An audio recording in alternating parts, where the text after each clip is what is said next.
A very good sign that you've misunderstood the cause of a disorder is your inability to treat or prevent it. You look at the data of ever-increasing obesity and diabetes, and you just think, how is it possible the whole world has failed to eat healthfully? Maybe we're being told the wrong advice. Since the 1960s, the American Heart Association has been saying saturated fat is detrimental to cardiovascular health. You need to get it out of the diet. It's hard to think of another policy that has caused so much harm, that has been so wrong. You know the chief killer of Americans is cardiovascular disease. I mean, the manipulation of the data and the idea and the push for low fat really got us in trouble. I think the low-fat diet is genocide. Saturated fat increases cardiovascular risk. We've been told forever that fat's going to kill you. This started because there's incontrovertible evidence that saturated fat is bad. Over and over and over. The more animal protein, particularly red meat, you eat, the more likely you are to get sick from all kinds of different things. You're fat because you eat too much fat. So low fat, low fat, low fat, low fat, low fat. For 40 years, the dietary guidelines have set nutrition standards for every American, for our kids in school, for food programs for the poor and elderly, for rations for our nation's military, for doctors, nutritionists, and dietitians. We've had it hammered into our heads that fat is bad, especially saturated fat, the kind found in meat, dairy, and some tropical oils like coconut and palm. Base of the pyramid, carbohydrates. The food pyramid codified our fat phobia, telling us to make carbohydrates the foundation of our food choices. I think the food pyramid is great if you're standing on your head, because you need to turn that pyramid upside down. You can't be serious. That would put butter and fat at the top of the damn food pyramid!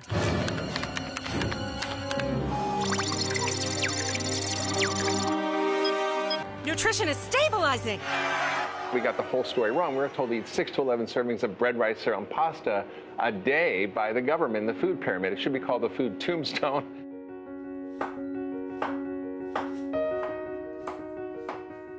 I'm Dr. Mark Hyman, a functional medicine physician with a focus on food as medicine.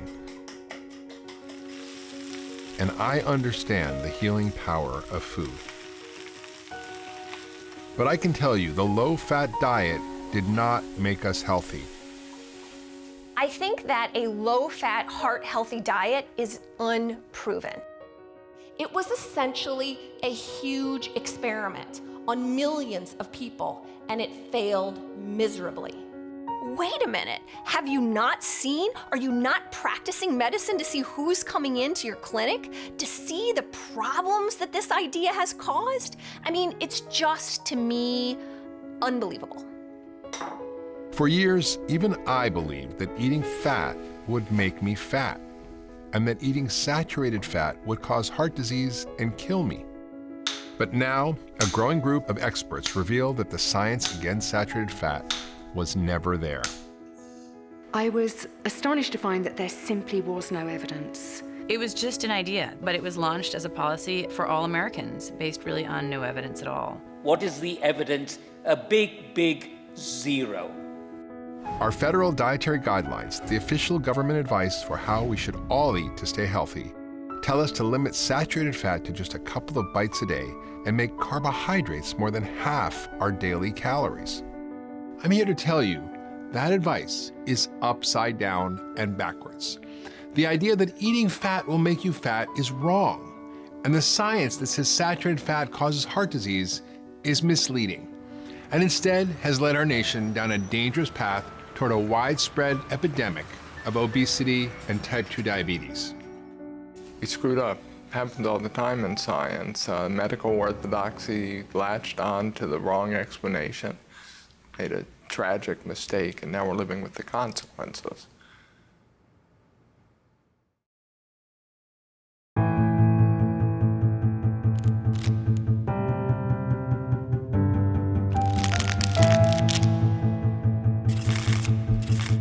The nation got a report card on obesity today, and the country flunked. The battle against obesity has been going on for years. 1 in 3 children in this country is overweight or obese.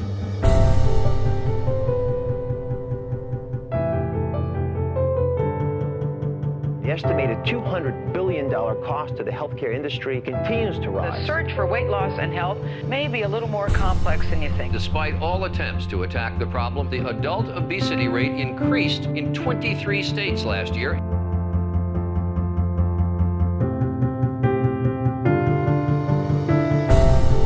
Why is it that Americans keep getting fatter in spite of government efforts ranging from calorie posting to new school lunch programs? A lot of things. What science is about is seeing whether things that make sense are really right or not. In this case, it sounded reasonable, but it happened to be wrong.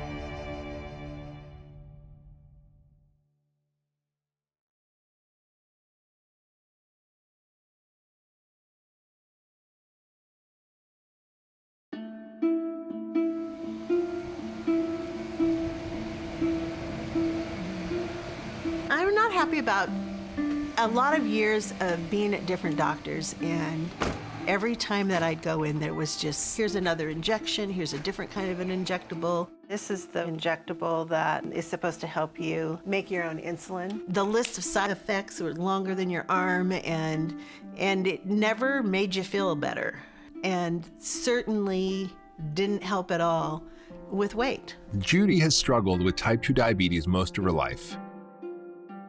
So did her dad. When she was a teenager, he died from complications of the disease. Judy has tried for decades to get her blood sugar under control. When I did everything they told me to do, I'd still gain weight. And so then you just give up. This health epidemic is weighing on Americans. Judy is not alone. The U.S. obesity epidemic is only getting worse. Americans are not winning their battle against obesity. Obesity among children doubled over the past 2 decades. Today, 75% of the country is overweight or obese, and 1 in 2 of us has prediabetes or type 2 diabetes. Type 2 diabetes is crushing us financially, crushing us. It currently costs a person with diabetes in America $900 a month for insulin. Direct cost to our health care system of about $1 billion a day.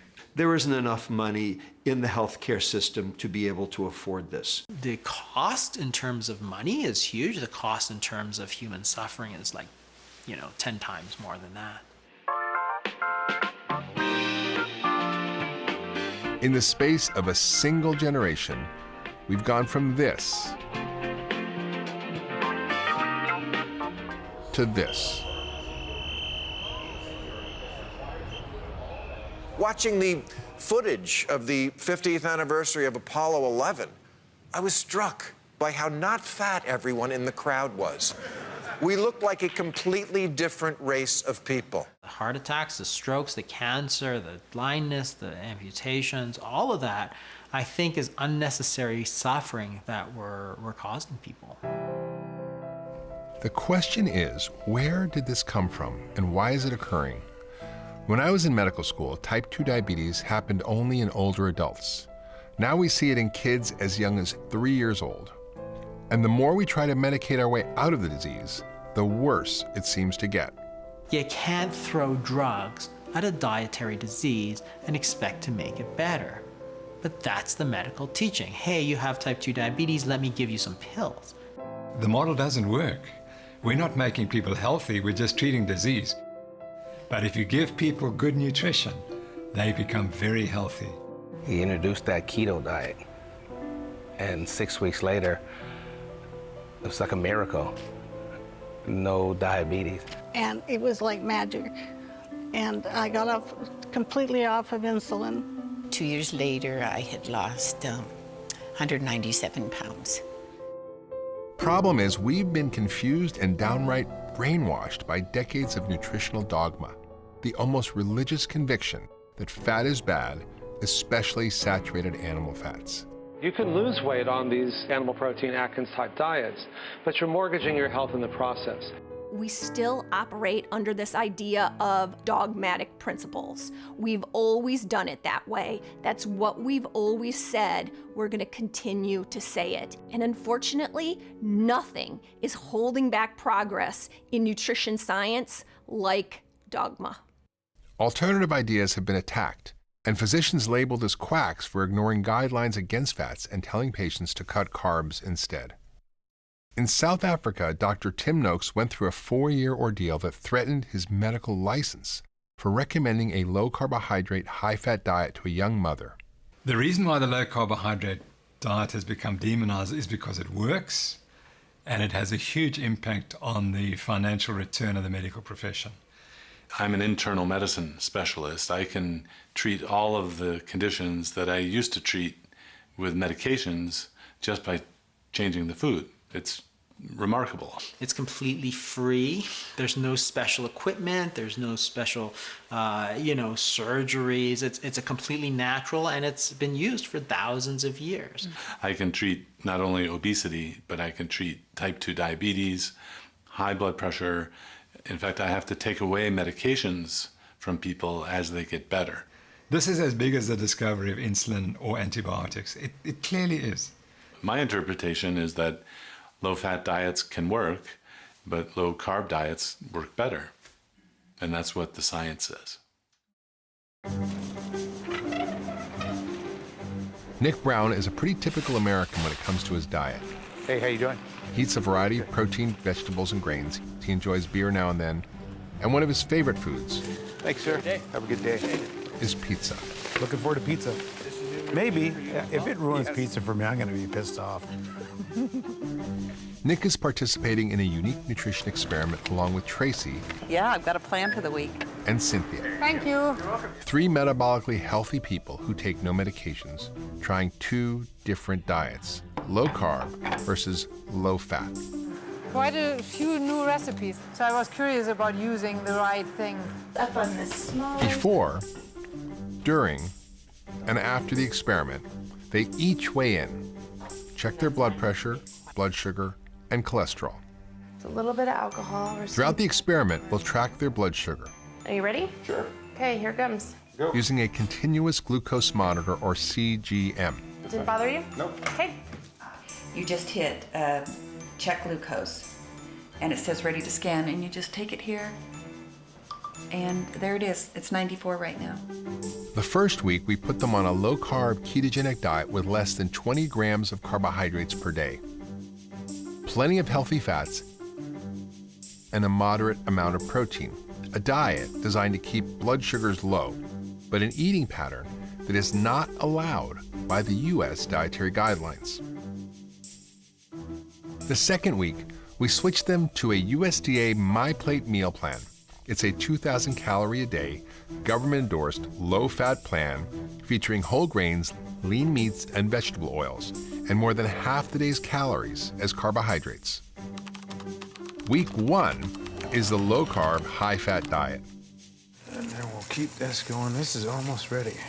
I'm excited about it. I'm excited to try the recipes and excited to see just what a full week of doing this does. I'm grateful to be doing it. It's very fascinating to me. The keto recipes are full of healthy natural fats like eggs, butter, avocado, olive oil, and nuts and seeds, and even grass-fed beef. I love new recipes, so this is really good, interesting. So these are buttered eggs, and that's what they're called in the recipe. You actually make them with butter. I use the grass-fed butter. And then I decided to add a little bit of avocado and some tomatoes and salt and pepper, and that's it. Super simple, super easy. I am making a keto zucchini boats. You take out the middle of the zucchini, cook it up with some onion, spinach. I put in some olive oil, and then just let that saute for a little bit. I think it's working for my body. I'm curious to see what it does through the whole week. Those are really good. By adding healthy fats into every meal and cutting out processed carbs, the 3 experience a sense of fullness that lasts. To be honest, I've really not been famished. So this is day 3 of the strict keto diet. I am literally down 3.5 pounds from when this started I'm surprised by that. I feel great. I went mountain biking last night and had a lot of energy, and I don't feel hungry. I still feel full, and that was after 3.5 hours. And usually at that time, yeah, after 2.5 hours, I'm hungry usually. One way to think of carbs is they are like kindling on a fire. They burn quickly and then go out, dropping your blood sugar and creating severe cravings. The physical signal that your body needs more fuel. To keep your metabolism burning, you must constantly eat more, and then you crash, and then you eat more, and then you crash. See how carbs like bread, pasta, rice, and yes, even whole grains affect your blood sugar. Protein has a much lower response. It will raise blood sugar a small amount, and fat, take a look at fat. Almost no rise in blood sugar at all. When you eat fat, it's like putting logs on the fire. What you get is just a long, steady source of fuel. And that's one of the reasons that I like low-carb diets so much, because they don't require as much willpower. Because if your hormones, your insulin isn't going up to the sky every time that you eat, and then crashing down, making you crave a bagel or a donut or something from the snack, if that's not happening in your physiology all the time, it's much easier to not overeat. Day 6, lunchtime, leftover Italian cabbage stir fry with a blob of sour cream. I'm still not quite hungry, but it's time for lunch. You know, what's really great about this is it's so easy to test your glucose. The sender is here, and then on my phone I go on the app that connects to it. And you just put it up, and it grabs it. And then doop it, and then you have it. Pretty cool. It's really cool.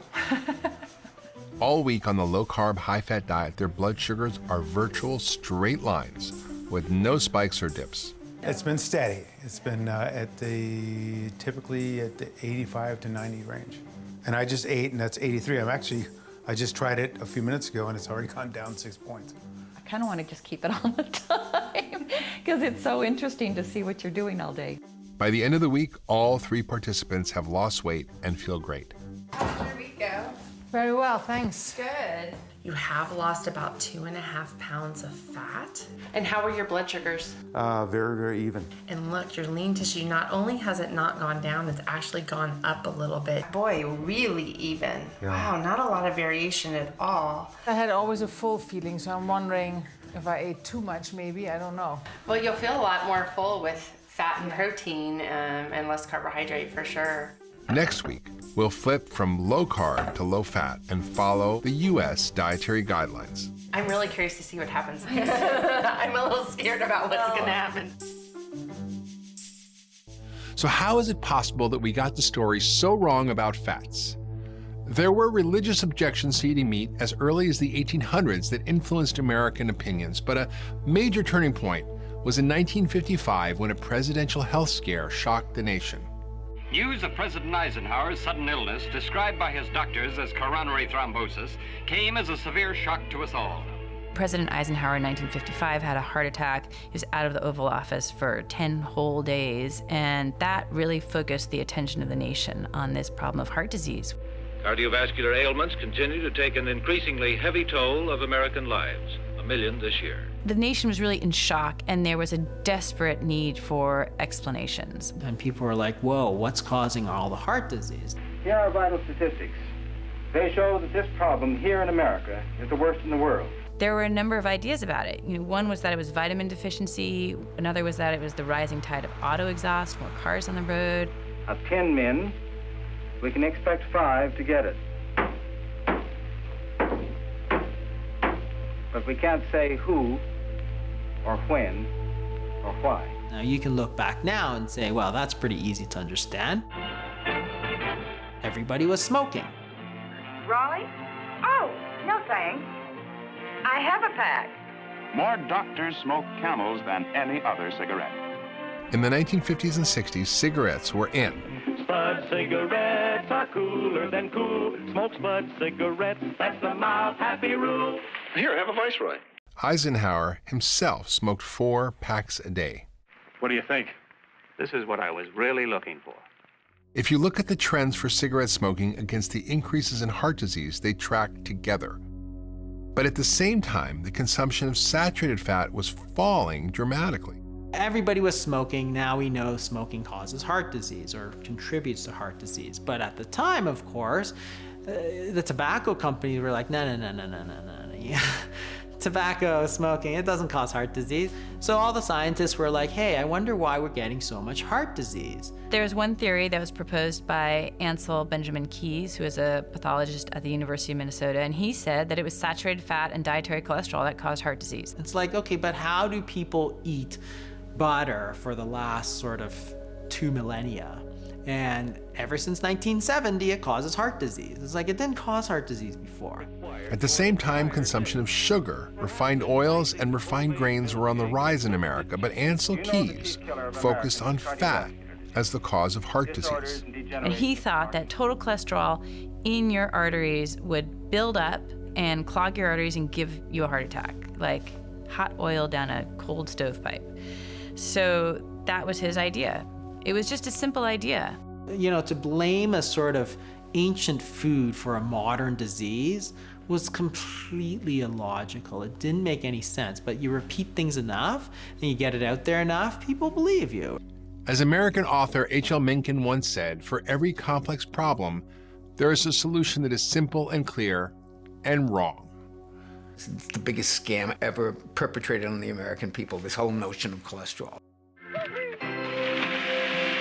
If you have high cholesterol, you may be at increased risk of heart attack and stroke.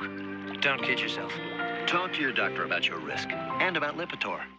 It's eye-wateringly lucrative to keep this idea going that we need to lower cholesterol. Cholesterol has definitely become the boogeyman of cardiology. And here's what's so interesting about cholesterol is we need it. Our bodies cannot exist without cholesterol. Yet once again, in simplistic thinking, we try and lump cholesterol in good cholesterol and bad cholesterol. And we want to lower the bad cholesterol, the LDL, and raise the good cholesterol and HDL. That is incredibly simplistic. It turns out that raising your LDL cholesterol in diet does not translate into heart attacks and death. It just doesn't. When you take cholesterol out of the equation, you go, let's just see if people who eat more saturated fat actually die more. Do they actually get more heart disease? That's what we care about.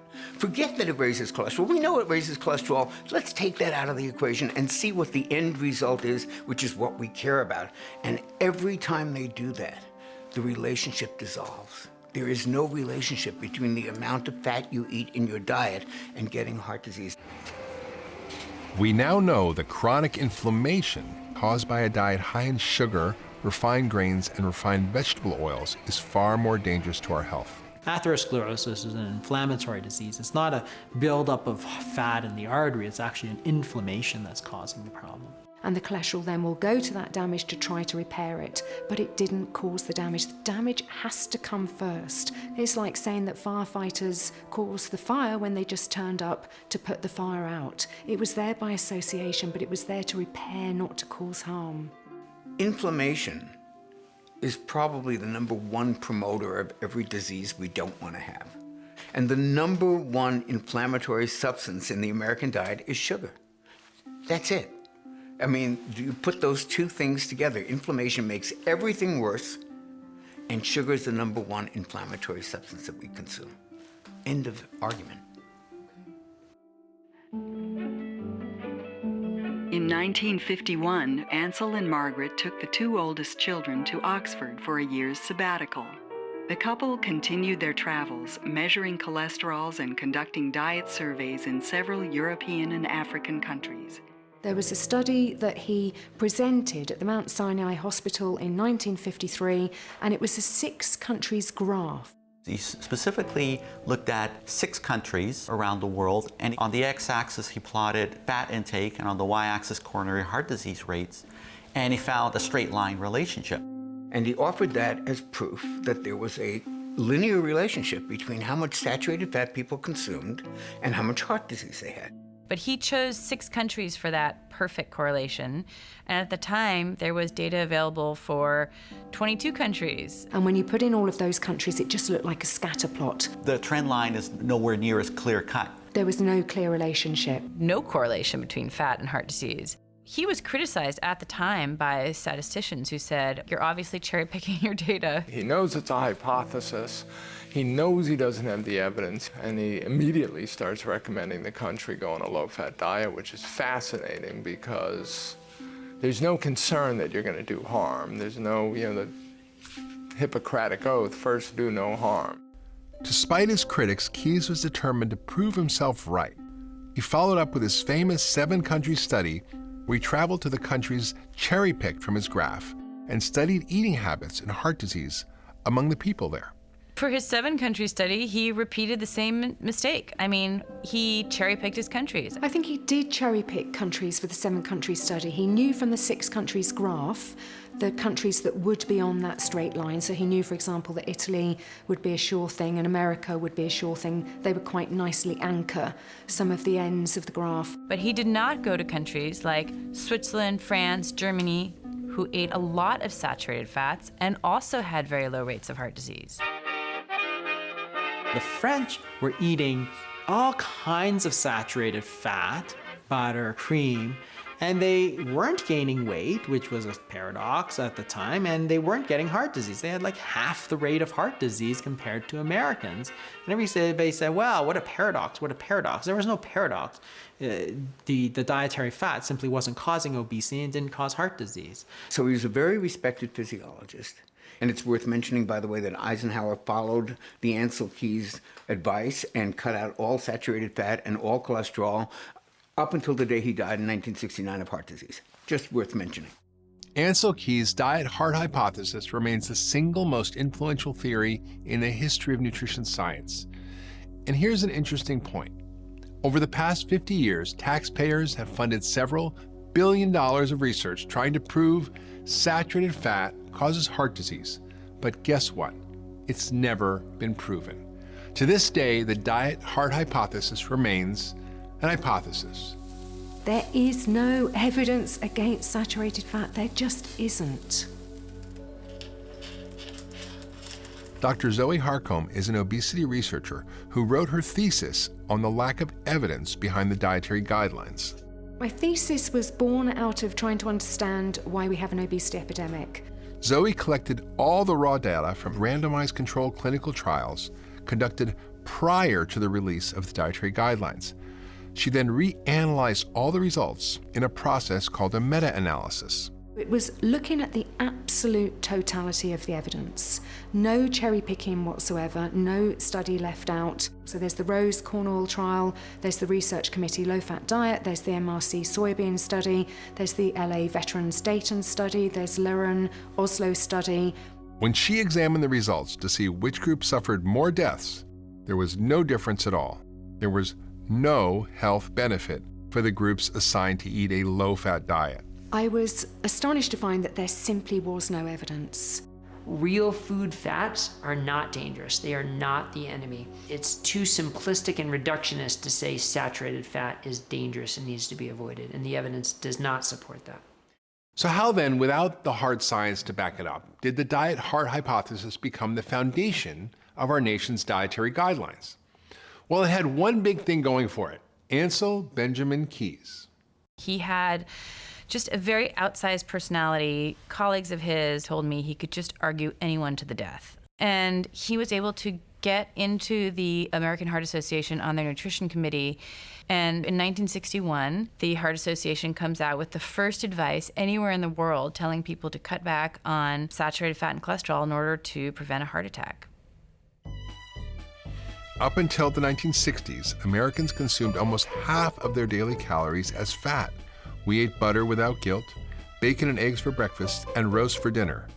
Exercise gyms were barely a thought, and still, we were relatively slim. Conventional wisdom until the 1960s was carbohydrates for fat.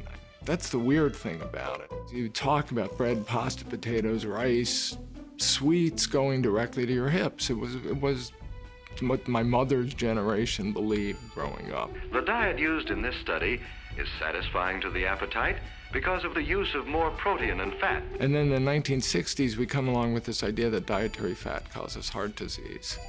In 20 years, from the 1960s to the mid-1980s, the carbohydrate went from fattening to a heart-healthy diet food.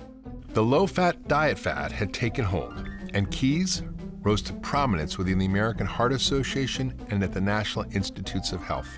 If you only lived in America, you'd think this controversy was pretty settled, that obviously saturated fat causes heart disease because it raises cholesterol, and we all know cholesterol clogs the arteries. But there was a alternative hypothesis going on across the pond in England. There was always this competing theory that it was sugar and not fat that might cause heart disease. And the leading proponent of that was John Yudkin, and he published about that. And I think this is an extraordinary example of how nutrition science did or did not really work in America, because rather than say, oh, this is an interesting competing theory, let's explore that. Maybe they're right, maybe we're wrong. The reaction instead was to just bully him, really bully him out of the field. And Ancel Keys literally destroyed his reputation. He went after him. He did everything but call his mother, names. I think Ancel Keys knew that this hypothesis competed with his own, and he did not want that to succeed. He wanted his hypothesis to be successful. Not surprisingly, the sugar industry also preferred to point the finger at saturated fat. Recently discovered documents reveal that in 1965, the sugar industry paid prominent Harvard researchers to do just that. And they were very specifically paid $50,000 in today's dollars to produce 2 articles that exonerated sugar and fingered saturated fat as the cause of cardiovascular disease. We know that because we have the paper trail. We have their names on the documents. This is unconscionable. The sugar industry's job was to get the nutrition community to say publicly what they believed to be true, which was dietary fat was a problem, not sugar, and they paid researchers to do that, and they were very successful at getting that message across. In 1977, a Senate Select Committee headed up by Senator George McGovern helped seal fat's fate. Over the objection of scientists who pleaded against it, and with no hard evidence to back it up, the committee recommended the low-fat diet to the nation. I have pleaded in my report and will plead again orally here for more research on the problem before we make announcements to the American public. Well, I would only argue that senators don't have the luxury that a research scientist does of waiting until every last shred of evidence is in. McGovern just wanted to make the statement, and he said, we haven't got time to wait for all the evidence. They recognize the science is unsettled, and then the counter-argument is, but we cannot afford to wait. And so they went without any evidence. And despite the fact that many people had warned that this is going to cause an obesity diabetes epidemic. They were warned, but they ignored it. In 1980, the U.S. government triggered a radical shift in the diet of Americans when the campaign against fat became official food policy. The first dietary guidelines recommended 7 to 11 servings of bread, basically, every day. 50 to 55% of your calories are supposed to come from carbohydrates, mostly grains. For the first time anywhere in the world, our government endorsed a massive increase in carbohydrates and slashed saturated fat consumption to less than 10% of daily calories. The American guidelines started with a very high-carb, low-fat approach, which was disastrous for putting that out into an entire population without evidence saying that it was healthy. Obesity in America had been slowly creeping up from the mid-1900s on, but in 1980 you see it turn sharply upwards. And then it just takes off like an airplane. So you just want to ask, well, what happened around then? What happened in 1980 is that the US government told all Americans, cut back on fat and increase your carbohydrates. It could be complete coincidence that just happened to coincide, but it sure as anything needs looking at to see if it is just coincidence. When we took the fat out of the food, what did we do? We put something in which was way worse: sugar. 1, 2, and Twist! Reduced fat Oreo. Less fat, loads of taste. New reduced fat brownie, muffin, and cake mixes from Pillsbury. Try the new frosting, too. Hershey's syrup is virtually fat-free. Terrific. I mean, let's face it, fat tastes good. We know that. And if you're gonna remove the fat from a food, you're gonna have to replace it with something else that gives people pleasure. Because new Simple Pleasures is made with all natural Simplest instead of fat. And what did they put in? Refined carbohydrates, increased sugar, and boom, we've got an explosion of processed foods. So irresistible, people are sinking to a new low to get their hands on one. Okay. Continental yogurt is non-fat, not low-fat, non-fat. Zero fat? How'd they do that? Ultimately, sugar was a bigger problem than saturated fat ever was. The industry learned that if they took fat out the diet, they had to replace it with sugar. They then learned that sugar was addictive.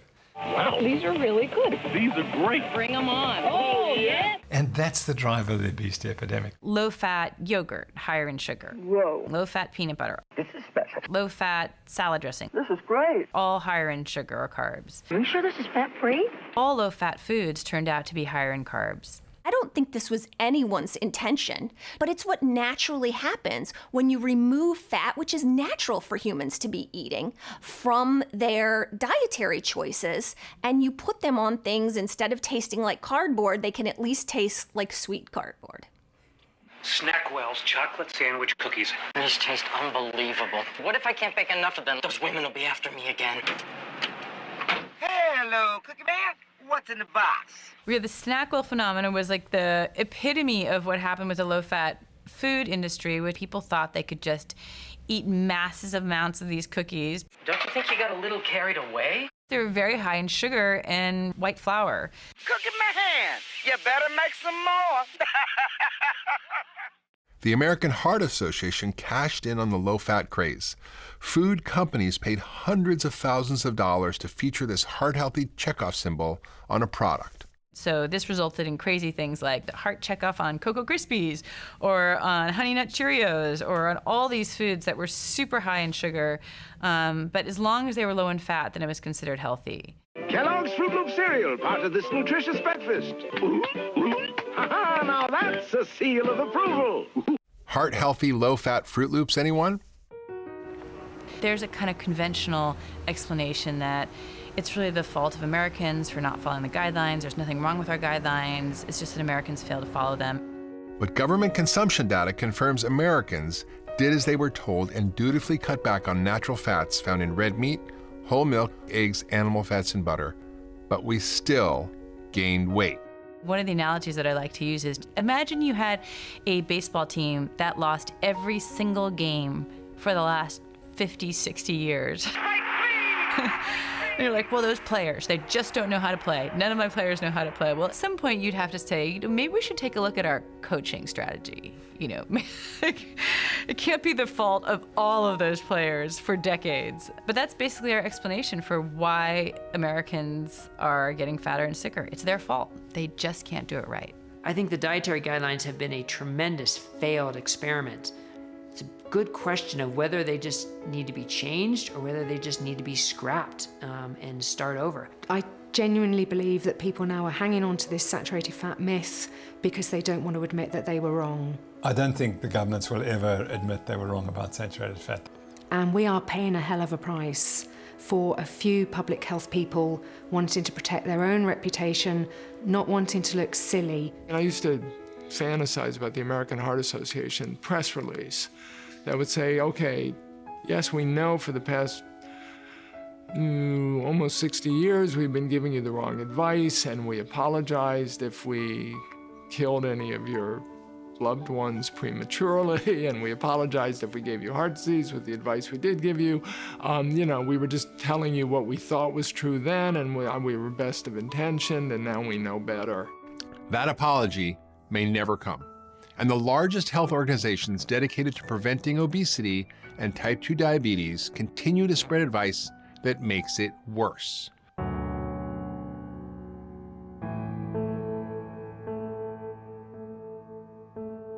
Type 2 diabetes, we were always taught, is a chronic and irreversible disease, inevitably progressive. I flatly reject that. I flatly reject it. So it is chronic, irreversible, and inevitably progressive if you take the guidelines currently in place and utilize them as your treatment plan. For years, the American Diabetes Association has promoted low-fat diets. They use this handy graphic illustration called the diabetic plate, which features limited amounts of lean meat, non-fat dairy products, and 50% or more of daily calories as carbohydrates. I think the diabetic plate is a prescription for worsening of the disease. If you really look at the diabetic plate, it is 3/4 carbohydrates, which makes no sense. It also is lean protein. So when we look at the diabetic plate as a whole, there's almost no fats. This is a way to make people sicker and fatter. This is the advice I was giving. This is the advice that doesn't work. This is the advice that prescribes more medications. This is the advice that increases insulin. But really, it's a metabolic shift when you burn fat instead of burning sugar. Alyssa Gallagher is Judy's dietitian. She was initially trained in the low-fat paradigm. When I first started exploring the low-carb approach, that's really low carb. I can use that. I helped people genuinely for the first time in my career. I'm going for real food now, so I can get rid of all of this. In the old days, I was frustrated that the advice I was giving wasn't working for people. Oh, chips and crackers. Where's that garbage can? I was taught essentially what the American Diabetes Association teaches is carbohydrates, consistent carbohydrates, more whole grain. No oatmeal. They used to tell us that was good for you. I was taught saturated fat is bad for you. Saturated fat is something to be avoided and limited at all costs. The problem is, when you remove fat from the diet, you have to eat something else instead. And that something else is often carbohydrates. At first, I didn't understand why the advice I was giving wasn't working. It's what I learned in school. I'm the nutrition expert, right? It should be working. And then eventually, it started not making sense to me. Why am I telling somebody with diabetes that they must eat carbohydrates? It didn't make any sense. Carbohydrates raise blood sugar. When you have higher blood sugars, we need to give you more medication. When we give you more medication, you gain weight. When you gain weight, you need more medication. You want to eat more carbs. It became a vicious cycle. Okay, I think I'm done cleaning out my pantry. And insulin resistance is essentially a state of carbohydrate intolerance. So why, oh why, do we want to continue to recommend to people to eat them? Sarah Hallberg is a physician leading arguably the most promising trial ever conducted on type 2 diabetes. She has helped hundreds of patients safely and sustainably reverse their diabetes diagnosis, often getting off all medications by cutting carbohydrates and increasing their fat intake a lot, to as much as 70 to 80% of their daily calories. The solution to the diabetes epidemic in my clinic is exceedingly clear. Stop using medicine to treat food. Her TED Talk on this unconventional approach has nearly 5 million views.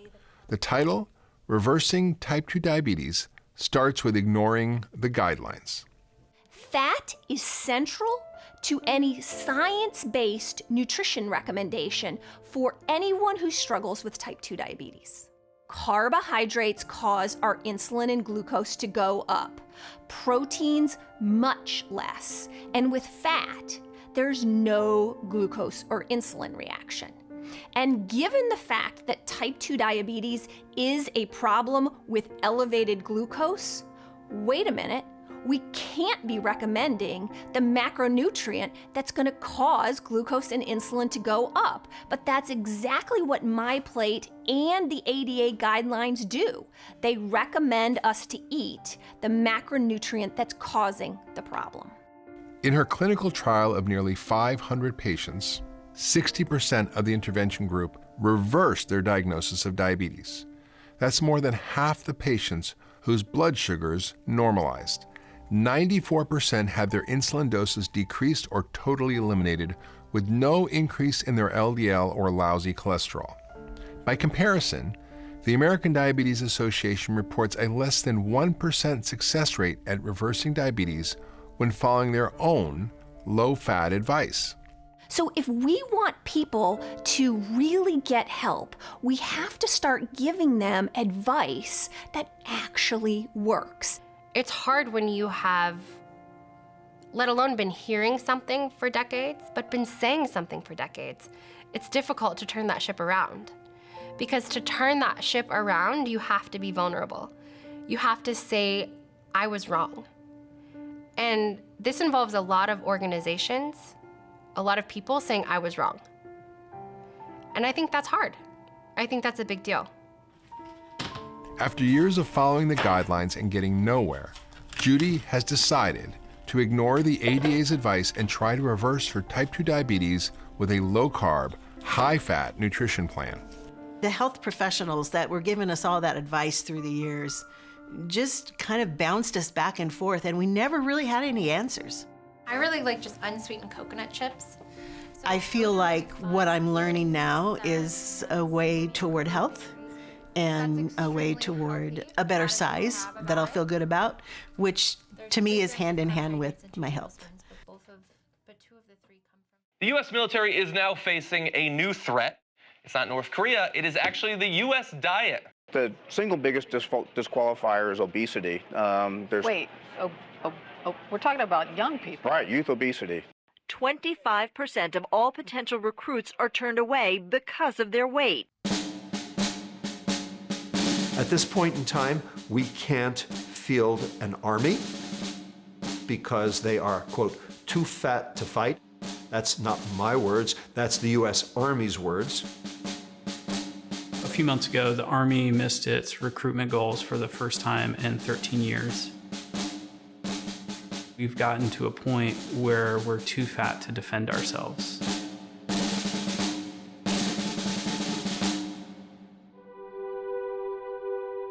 Captain Brian Gaudette is an Apache helicopter pilot, an entrepreneur, and a living example of why the U.S. dietary guidelines matter. Flying Apache helicopters is probably one of the most fun things on the planet, but it's also very high stakes. You need all of your faculties to stay safe. On high-stakes missions, often on the other side of the world, Brian was confined to Army food, a diet dictated by the dietary guidelines. I always had sandwiches for lunch, lots of noodle-based dishes, lots of rice-based dishes. I was running about 3 or 4 times a week, between 3 and 5 miles, but the weight was still coming on. One day I was in the cockpit and I put my head down and it felt like the world was moving, like the aircraft was moving. I looked up really quick and then I put my head down again and I felt it again. And so I kind of had to, raise my hand and say, hey, we have a problem here. Brian knew he was sick, but he didn't know why. He was grounded from flying. For the next 8 months, I went to every specialist. Do you have a brain tumor? Is it an inner ear thing? Is there a cardiac issue? Is there a neurological issue? And they said, Brian, sometimes stress does weird stuff to the body, and handed me a card for mental health. Not one medical specialist asked Brian about his nutrition. And they were just like, sorry, that's about all we can do for you. So there was a turning point where it was like, okay, well, we've got to figure this out on our own.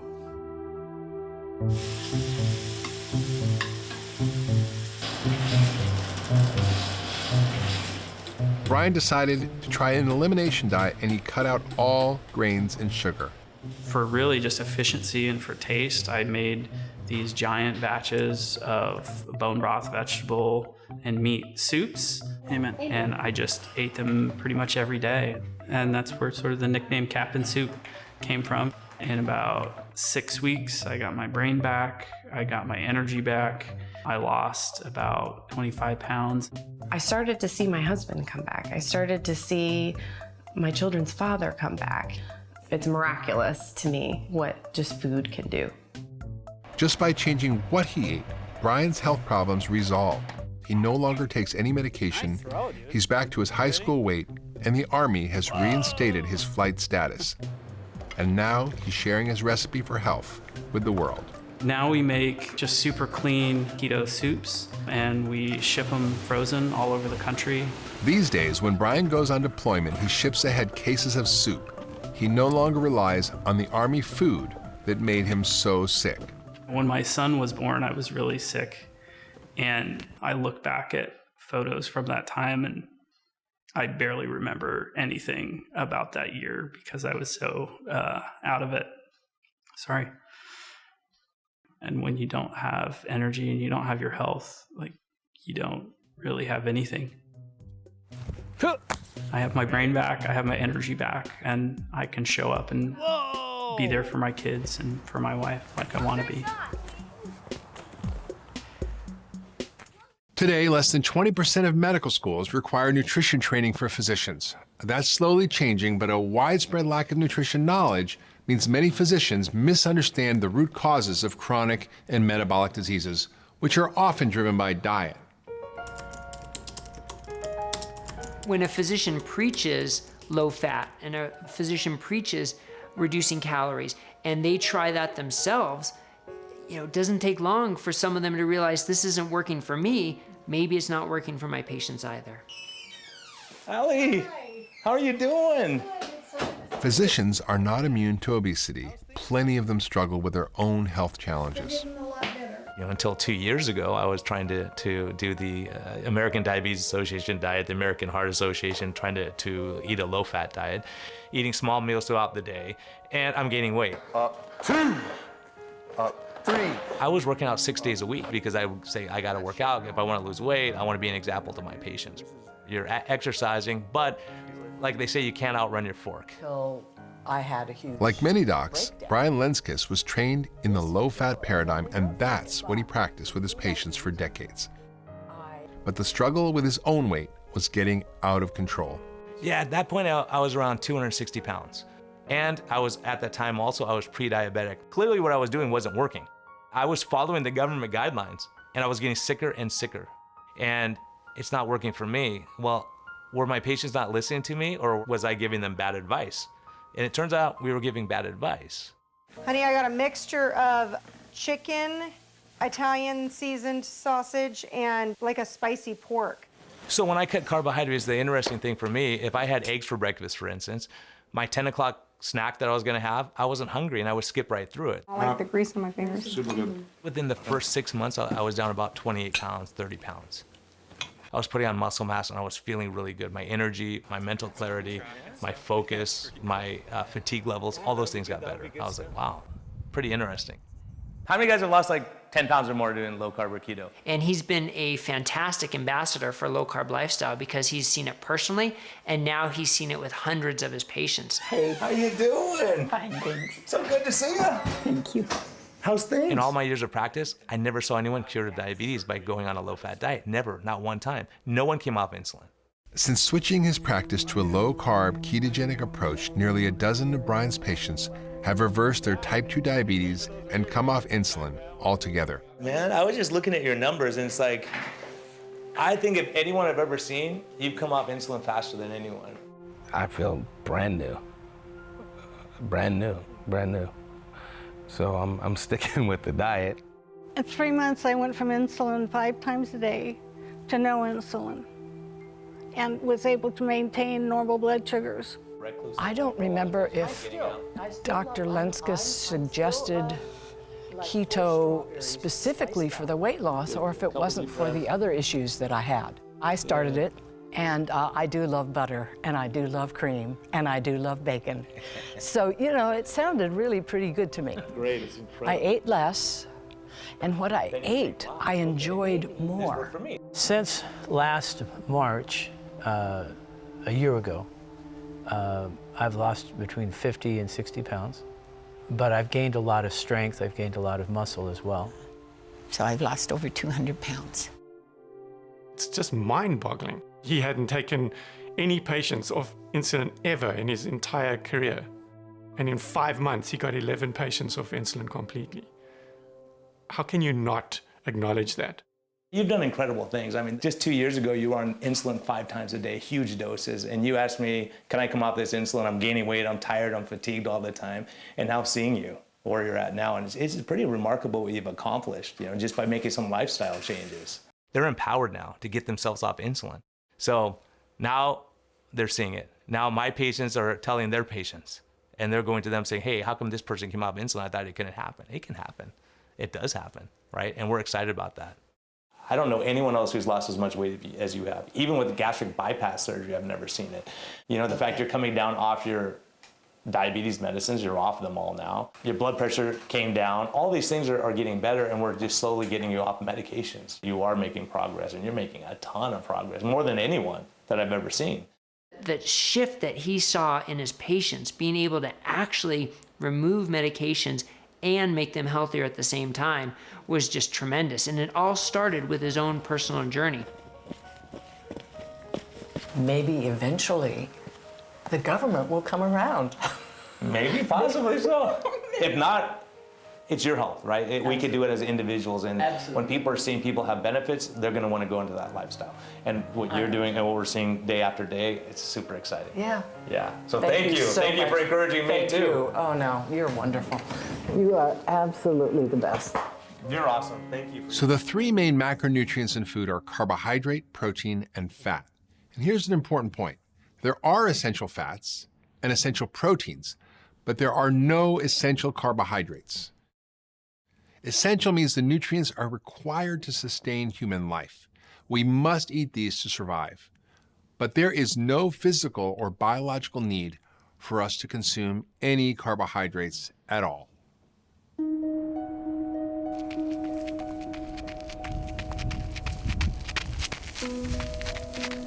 I was an ultra-distance runner.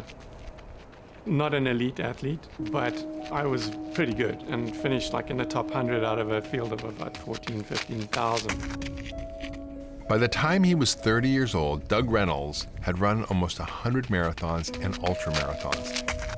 He was in the best shape of his life, but something wasn't right. And I would be incredibly fit. And yet, on the day of the race, I would be standing there thinking, I've got to run up that mountain for 55 miles. I can't even get to the corner. I felt terrible. I used to think it was just nerves. Like many people, Doug thought athletes couldn't function without carbohydrates. He would binge on carbs in the days leading up to the race.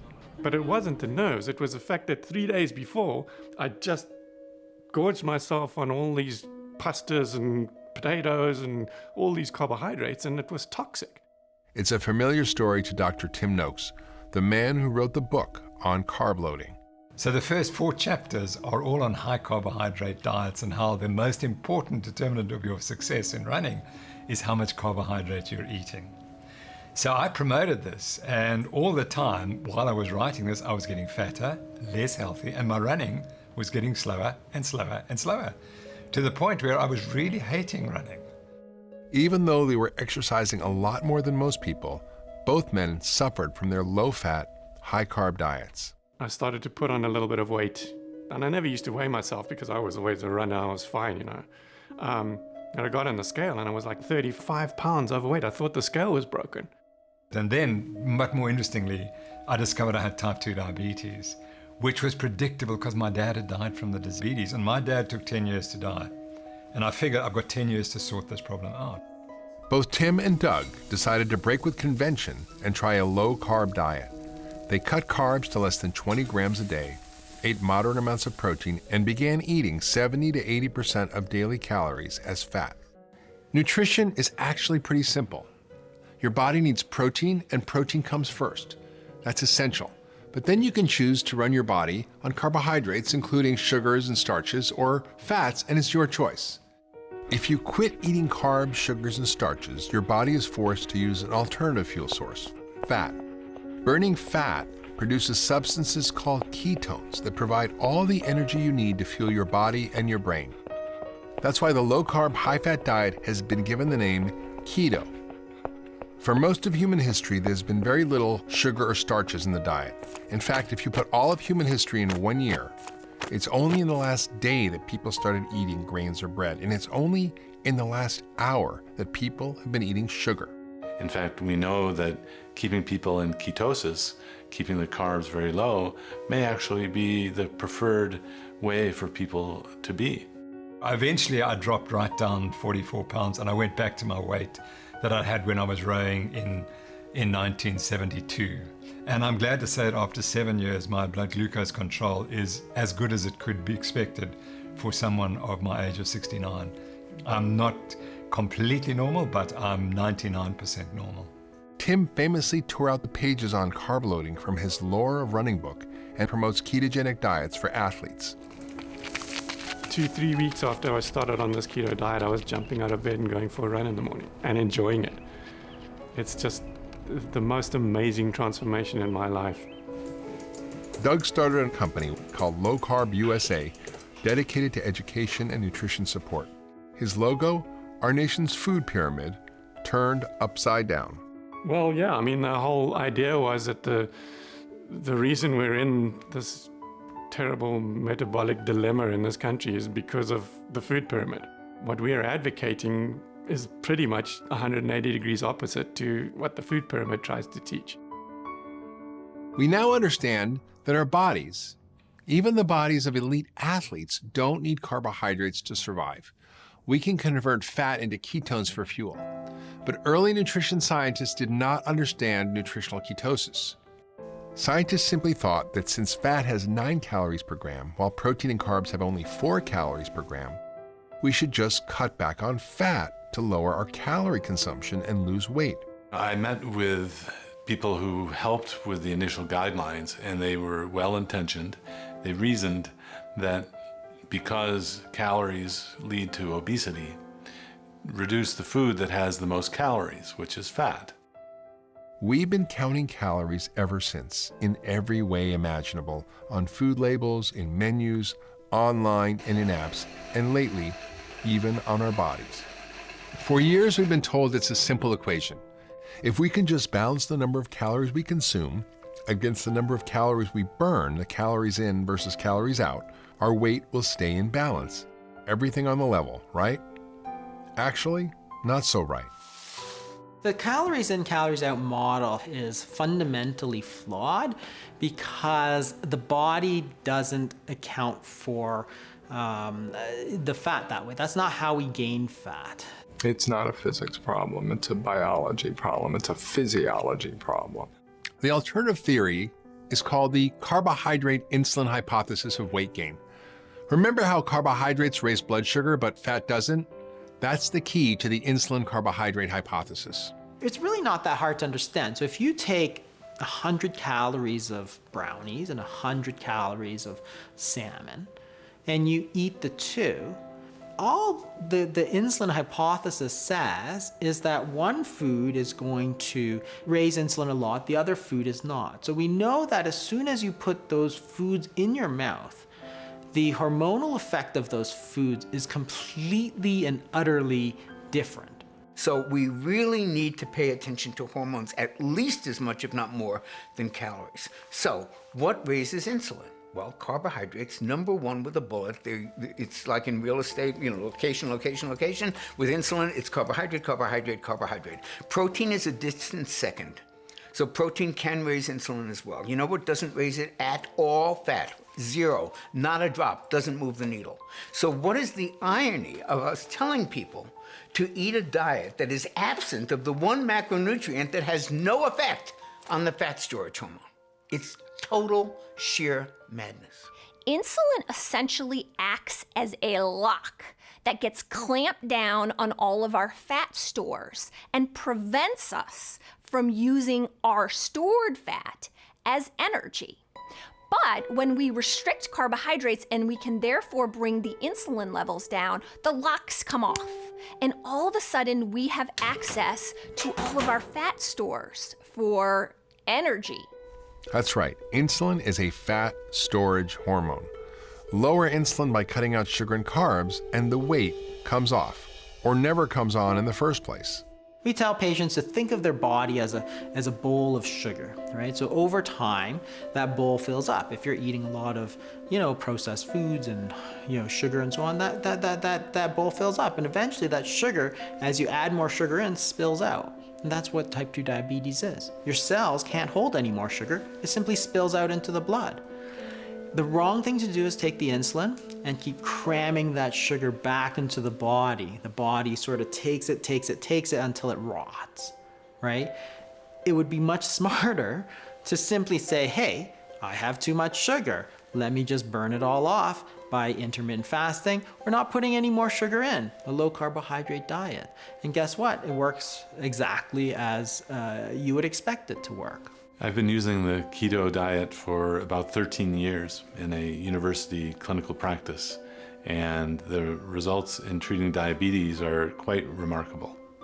I've had some people get off insulin within just a few days of changing from eating carbohydrates to not eating carbohydrates. I think my record that I can recall is I took someone off 180 units of insulin a day in just 2 days. Well, come on in and take a seat. Sure. If Judy were to have walked into my office 10 years ago when I started, I would have thought, I can help you. You just need to eat less. You need to exercise more. We need to start measuring your food. You can do this. I believe in you. And I thought that to be true. Why don't you go ahead and get your blood sugar meter out for me too? Okay.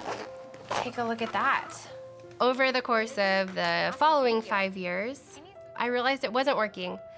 And either no one was following my advice or I was giving terrible advice. I've been writing down each day. Thankfully, Judy didn't come into my office 10 years ago. She came into my office this year. And I was able to offer hope. I was able to offer an opportunity. I knew that she could be successful. And success wasn't just measured on the scale, it was measured with blood sugar reduction, insulin reduction, anti-inflammatory markers, blood pressure, as well as insulin. Yeah. Looks like you did an awesome job. Yeah. And you are down 12 pounds. Wow. Since our last visit. Yeah. I can report that this is the second week and I have normal blood sugars now in the morning. I'm still doing my injectables, but it's gotten leveled. It's leveled and I know that I'm in ketosis and the weight is starting to drop off. What's the dose you were taking when you walked out of the door? 120 units. Okay. And now I'm doing 100.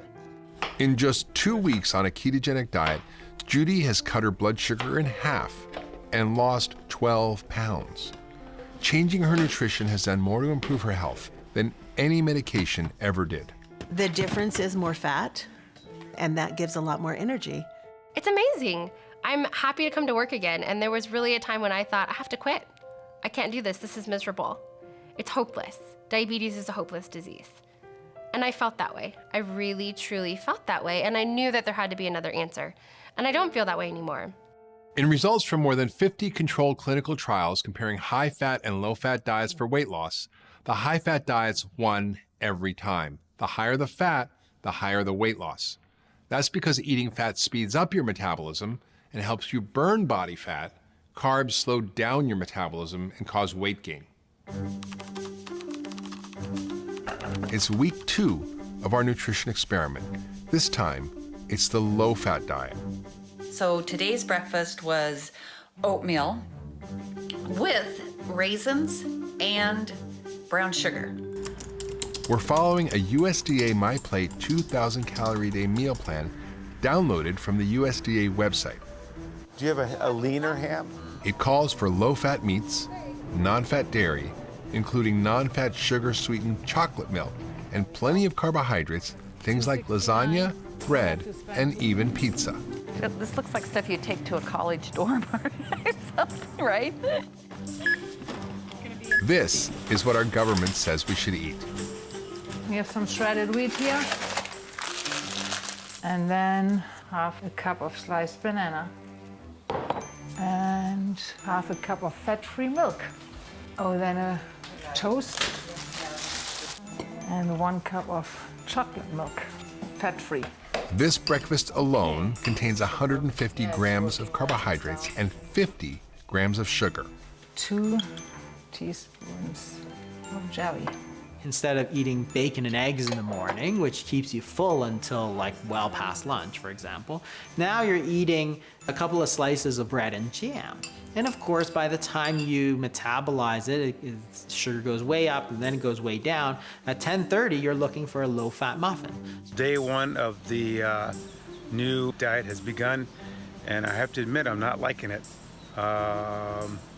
Hungry all day. So instead of eating sort of 3 meals a day, which is the standard since, in the 60s, 50s, 60s, 70s, now all of a sudden people are getting hungry, like ravenous at 10:30, and they're saying, oh yeah, I need to eat 6 times a day. Today I was hungry again, so I needed the snack, and I also got really tired after the meal.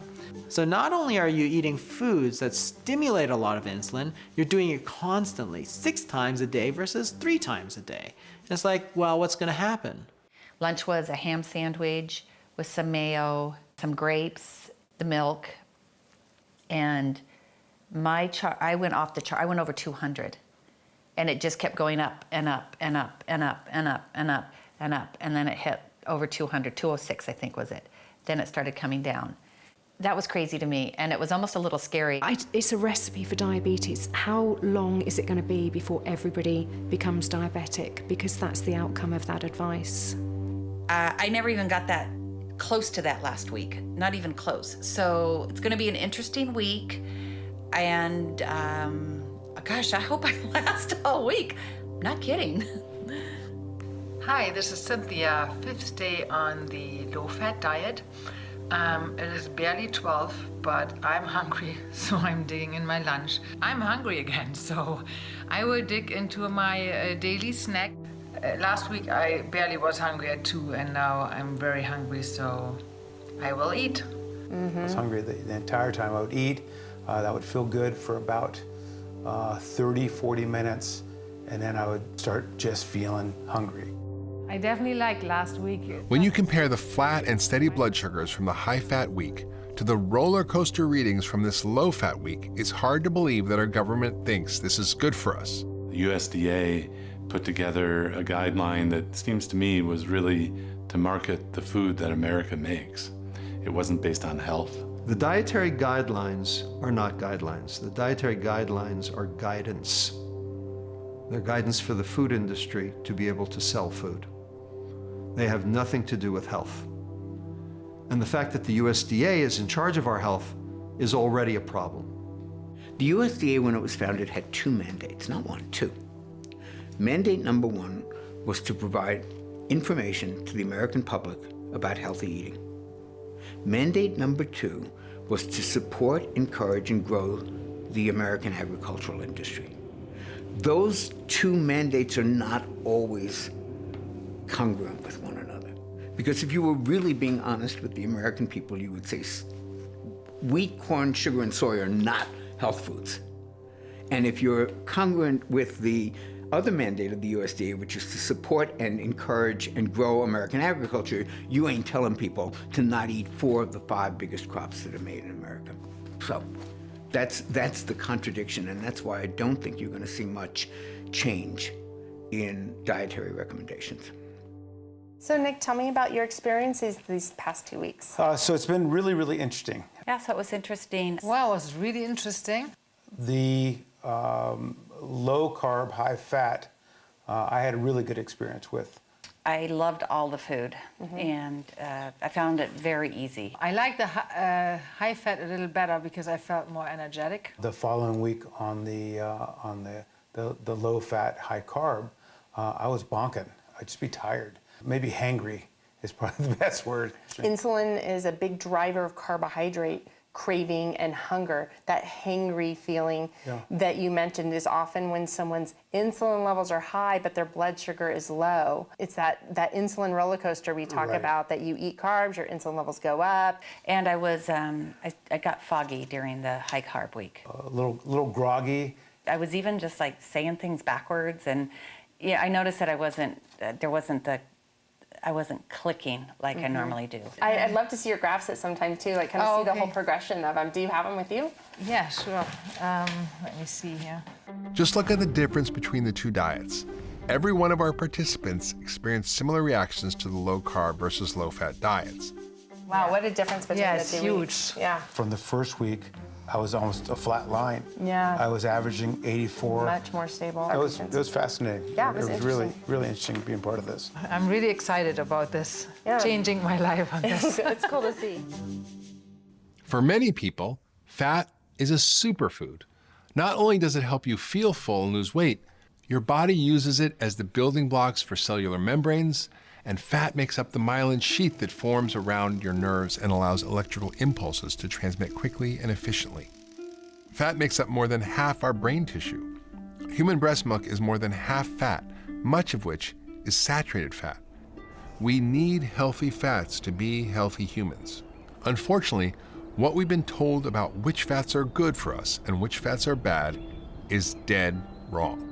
Everybody just thinks, oh, don't eat fat, don't eat fat. And it's actually more tragic than that. The story is actually much worse. As people turned away from saturated fats like butter and animal fats, we were told to eat margarine. Yes, I am the muffin man, now I am the butter man.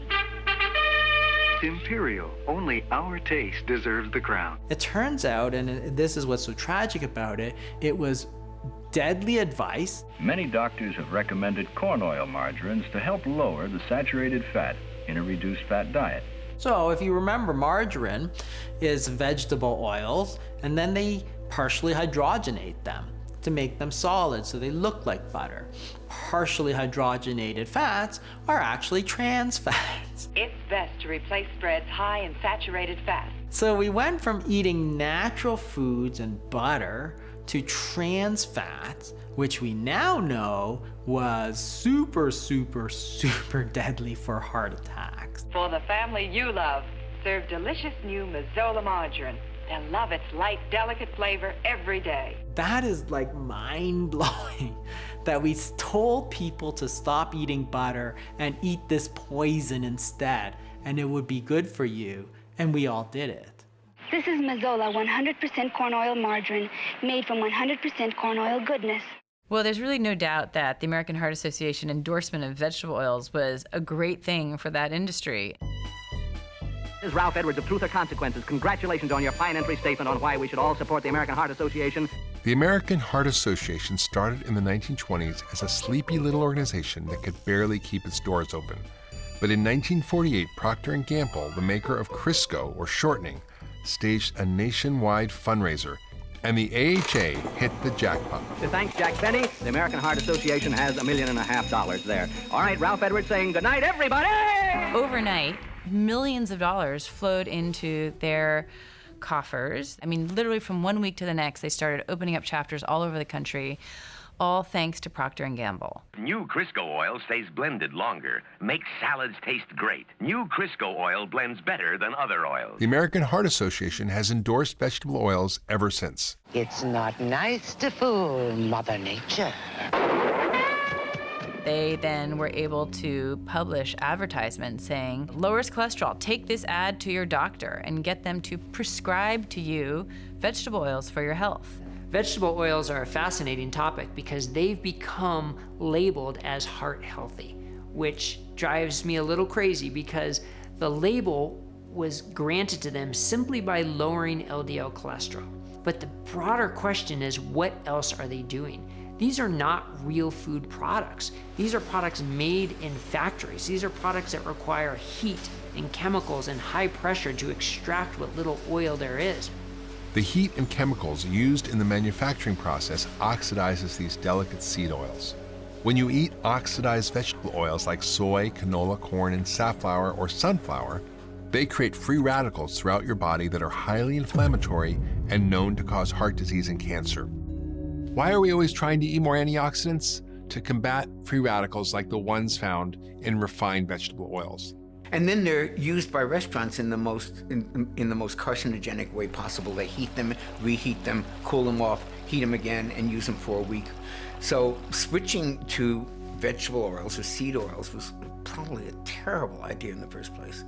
One researcher from the University of Minnesota went to a variety of fast food restaurants in her neighborhood and purchased French fries, and then took them back to her lab for testing. She found numerous compounds of toxic aldehydes in the fries. Aldehydes are known to cause gene mutation, alter RNA and DNA, and trigger massive inflammation in the body. Vegetable oil is highly toxic, and anyone who advises people to eat vegetable oils is also giving misinformation. I tell my clients to avoid the industrial seed oils as much as possible. Vegetable oils belong in the engines of cars, not in your food. Refined vegetable oils are one more reason you should avoid fast food and processed food. If it comes in a bottle or a box, it probably contains vegetable oils, from crackers to cookies, mayonnaise to salad dressings, baby food, and even baby formula. They're not natural, they've been shown to be pro-inflammatory, and in some studies like the Minnesota coronary experiment, the Sydney diet heart study, they've shown that yes, they lower LDL, but they actually do nothing or they worsen all-cause mortality. Minneapolis, you're so many things to me. The Minnesota Coronary Survey, which took place in the 1960s, was the biggest ever test of Ansel Keys' hypothesis. The Minnesota coronary experiment is a fascinating study, both from a science standpoint and sort of a detective standpoint. So it took place in 5 Minnesota mental hospitals, which is a kind of experiment you can't do anymore because it's considered unethical. But back then, it has the benefit of being highly controlled, which means that you're feeding people all their food, so you know what they're eating. And they can't get outside food, so they can't cheat. In the diet, they replaced saturated fat with polyunsaturated fat in the intervention. And then the diet was similar in all the other nutrients that they deemed to be important.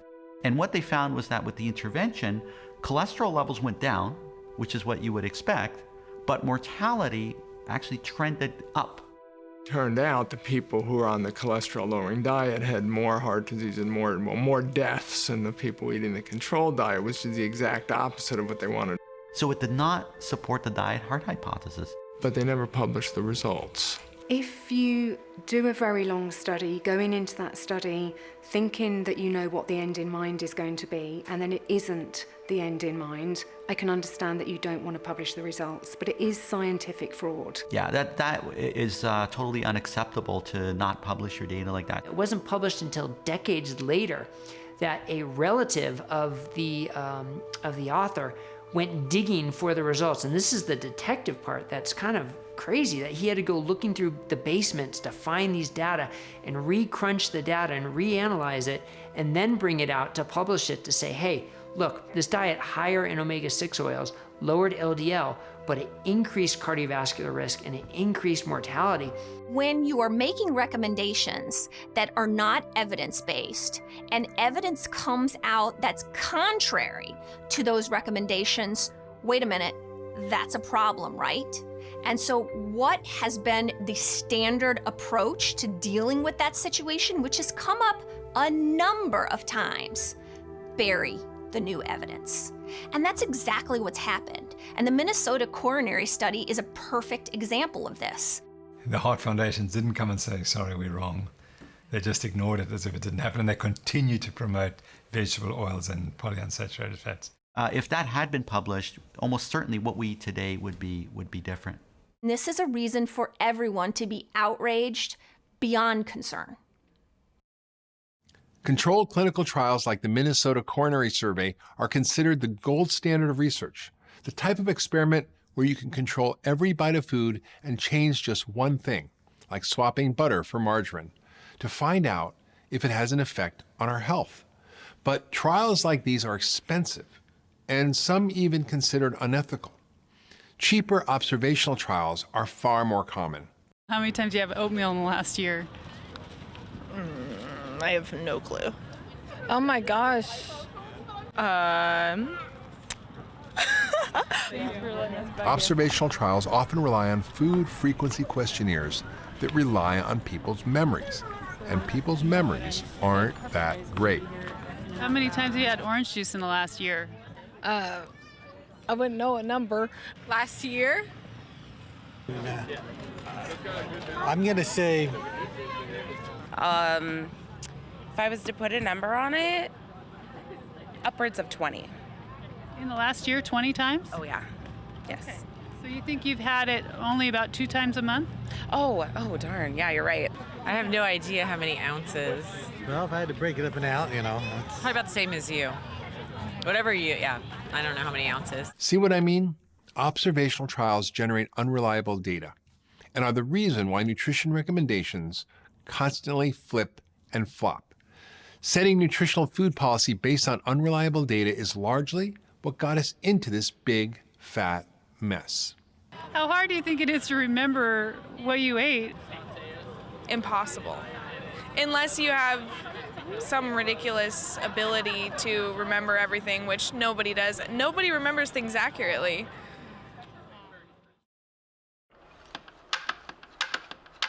No one person may represent the antithesis of the low-fat diet better than Dave Asprey. His company, Bulletproof, has made a morning ritual out of adding spoonfuls of fat to coffee. You take anywhere from a teaspoon to a tablespoon of grass-fed butter. Add to that a few more tablespoons of purified coconut oil. And then add your brewed black coffee.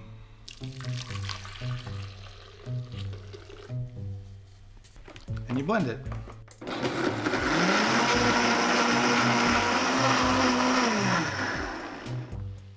You can see it looks an awful lot like a latte. You drink this, you're just not hungry for hours and hours, and you're energized in a way that you'll never get from a piece of toast. It was through his own discovery of a high-fat, low-carb diet that Dave Asprey lost more than 100 pounds, and he's kept it off for 10 years. In 2004, after I lost a bunch of the weight I wanted to lose, I decided to go to Tibet to learn meditation from the masters. And I'm at 18,000 feet elevation in a very remote part of Tibet, 10 degrees below zero, 30-mile-an-hour winds, and I'm feeling kind of wrecked because there's no air and it's cold. And this little Tibetan woman gave me a bowl of yak butter tea, which is yak butter mixed with tea and a pinch of salt. All right, fine, I'm hungry. I drank it. Didn't taste great, didn't taste bad, but a minute later, I feel really good. In fact, I haven't felt this good in days. What is happening? And I wrote a little note in my journal. How could this be? And that day I had another 20 cups of it, and I just felt like I got my life back. Dave came back to the States and adapted his yak butter tea experience to coffee. Bulletproof is now a multi-million-dollar company which Dave operates alongside a small organic farm where he grows grass-fed sheep and pigs. Hey guys. Hey Riley. Dave believes the quality of the fats you consume is critical. If you're not sure whether fats are good or bad, it's okay, because some fats are bad and some fats are good. No wonder it's confusing. Short version, grass-fed butter, egg yolks, coconut oil, avocados, olive oil, those are the good fats. While there is much debate over the role played by animal agriculture in climate change, raising grass-fed animals on organic pastures like Dave's actually helps capture carbon and can be a sustainable piece of the climate solution. And the meat you eat must be higher quality. And guess what high quality animals make? High quality poop. Guess what high quality poop makes? High quality vegetables. The vegetables you're eating that don't come from farms that work like this are vegetables devoid of nutrients. And if we allow that to continue, there will be no topsoil. This is how you make topsoil. And the Tibetans figured out a long time ago, saturated fat helps your brain. They were using it for meditation. They're using it to help their metabolism work in very harsh conditions that are high stress. So it's time to throw away the seed oils. They are not fit for human consumption. If you're eating bad fats, it's going to kill you. And this is where the American Heart Association and the American Diabetes Association just got it wrong. They told you to eat bad fats because of industrial interests. And it's time that we change that. The science is very, very clear. Yeah. So how much weight have you lost total? I'm 30 pounds. That's great. Yeah, and my goal was 50, so I think it's very doable. And you're down another 5 pounds. I am? Yeah. Yeah. In 2 months, Judy has lost weight and cut her insulin medications by 60%. I think you have to look inside yourself and just determine that nobody's going to take care of you the way that you can. I don't feel like anyone could go wrong with making an attempt at this, but you can't attempt it for a week. You have to set your mind and set yourself to it for, a period of time. Judy is inspired by thousands of other patients who've reversed their type 2 diabetes, getting off all medications with a high-fat, low-carb nutrition plan. We reversed my severe type 2 diabetes after 1 month.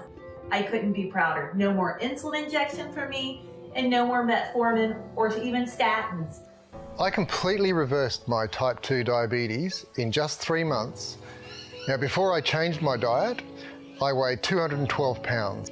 Now I weigh 165 pounds and I take 0 medications.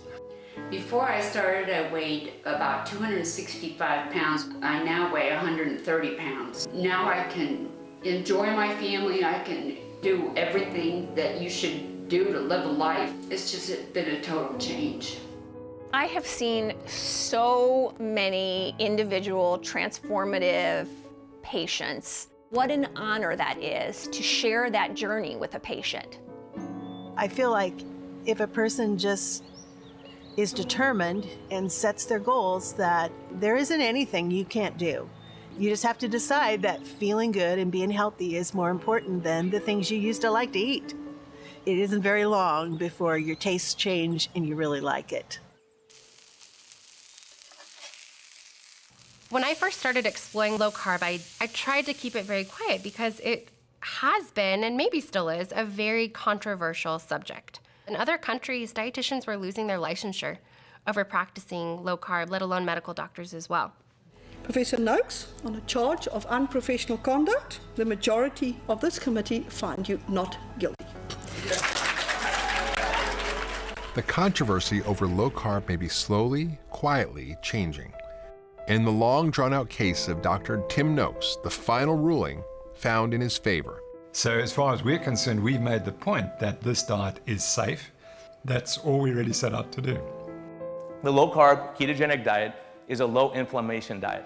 More and more brave practitioners are going against the dietary guidelines to help their patients find better health. Like Brian Lenskis, who also teaches low-carb nutrition classes at his church. So far, Brian's congregation has lost more than 2,000 pounds. Our results are in purple here, low carb. The 2-year findings from Sarah Hallberg's clinical trial show that a low-carb, high-fat diet is equally as effective as bariatric surgery in reversing type 2 diabetes. So your assessment of the vilification of saturated fat after your experience in this trial? Well, I'll tell you, what we say is that we do not restrict saturated fat in these patients, and yet they're having these remarkable results.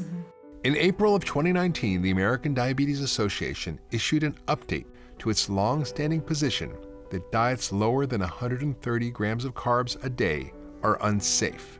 I was thrilled. It felt like Christmas morning to me. It was the very first time in writing from a huge organization that said what I was doing was okay. What I was doing was an approach that was helping my patients. And while it was something that I have known for years, it was the first time I felt safe. It was the first time I felt safe to give these recommendations. In 2015, after more than 50 years of condemning foods like eggs, lobster, and shrimp, the American Heart Association quietly dropped their long-standing recommendation against dietary cholesterol, saying it's no longer a nutrient of concern. That same year, the U.S. Dietary Guidelines Committee removed the cap on dietary fat consumption, admitting there's no evidence that eating fat is bad for health. But the cap on saturated fat remains. The hypothesis that saturated fats are bad for health has been the most tested hypothesis in the history of nutrition science. There has been no hypothesis that has been more tested. Some 75,000 people, 65,000, somewhere in that range, depending on which studies you include, and none of them could show that saturated fats had any effect on total or cardiovascular mortality. There's no evidence for it. Even so, the American Heart Association, who takes much of its funding from big food and big pharma, continues to stand behind its long-held position that saturated fats are the cause of heart disease and that refined vegetable oils are heart healthy.